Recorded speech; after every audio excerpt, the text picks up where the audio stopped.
ఈరోజు పెద్దలు తమిళనాడు రాష్ట్రానికి సంబంధించిన గౌరవ సీనియర్ మంత్రివర్యులు అక్కడ మున్సిపల్ మరియు పట్టణాభివృద్ధి శాఖ నిర్వహిస్తున్న పెద్దలు శ్రీ కెఎన్ నెహ్రూ గారు, అదేవిధంగా వారితో పాటు రాజ్యసభ సభ్యులు గౌరవనీయులు శ్రీ ఇలంగో గారు, అదేవిధంగా విజయన్ గారు వారి ప్రత్యేక ప్రతినిధి ఢిల్లీలో, మరి బీఆర్ఎస్ పార్టీ కూడా ఈ అఖిలపక్ష సమావేశంలో 22 తారీఖు నాడు 22 మార్చి నాడు చెన్నైలో స్టాలిన్ గారి ఆధ్వర్యంలో, తమిళనాడు ముఖ్యమంత్రి గారి ఆధ్వర్యంలో ఏదైతే జరుగుతా ఉందో డీలిమిటేషన్ మీద మరి అందరం కూడా ఐక్యంగా పోరాడాల్సిన సందర్భం ఇది.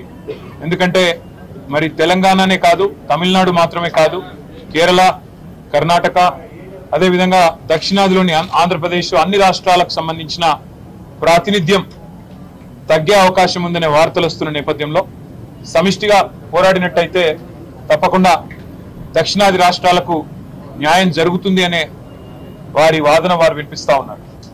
ఈ విషయంలో మా పార్టీ తరఫున కూడా మొదటి నుంచి మేము చెప్తా ఉన్నాం.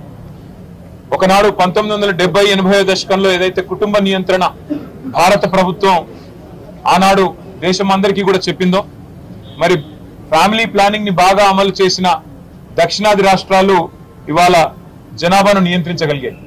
దానివల్ల ఈరోజు కొత్తగా వచ్చిన సెన్సస్ ప్రకారం మేము పార్లమెంట్ సీట్లను సంఖ్యను నిర్ణయిస్తాము అంటే ఇది ఖచ్చితంగా తెలంగాణ కానీ, తమిళనాడు కానీ అన్ని దక్షిణాది రాష్ట్రాలకు అన్యాయం జరుగుతుంది, దీనివల్ల మన ప్రాతినిధ్యం తగ్గుతుంది అనే బాధ, ఆవేదన అందరిలో కూడా ఉంది.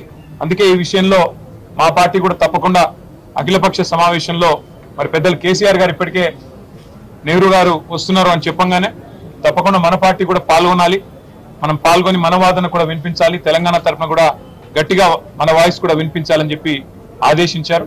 మరి మా పార్టీ తరఫున ఎవరు వెళ్ళాలి అనేది తొందరలో నిర్ణయించి మరి 22 తారీఖు నాడు జరిగే సమావేశంలో పాల్గొంటాం. We will be participating in the meeting on the 22nd of March in Chennai, which will be held under the leadership of Chief Minister Tamil Nadu, Mr. Stalin.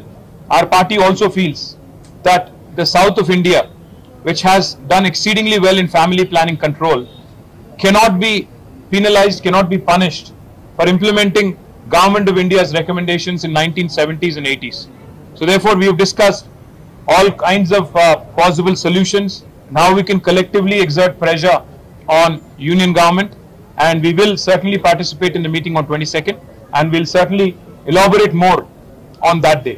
Thank you very much. And I also have my senior colleagues, are leader of opposition in the council, and former ministers and my colleagues in legislature. We have all warmly welcomed Mr. Nehru and his colleagues, and we look forward to meeting and honorable MPs, Rajya Sabha members also are here. I thank them also, and we look forward to the meeting on 22nd in Chennai.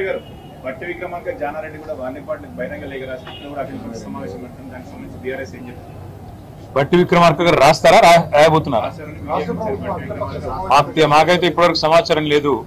Tamil Nadu ప్రభుత్వానికి సంస్కారం ఉంది కాబట్టి ఇక్కడ దాకా వచ్చి ఆహ్వానించారు. మరి తెలంగాణ ప్రభుత్వం యొక్క సంస్కారం ఏందో చూడాలి.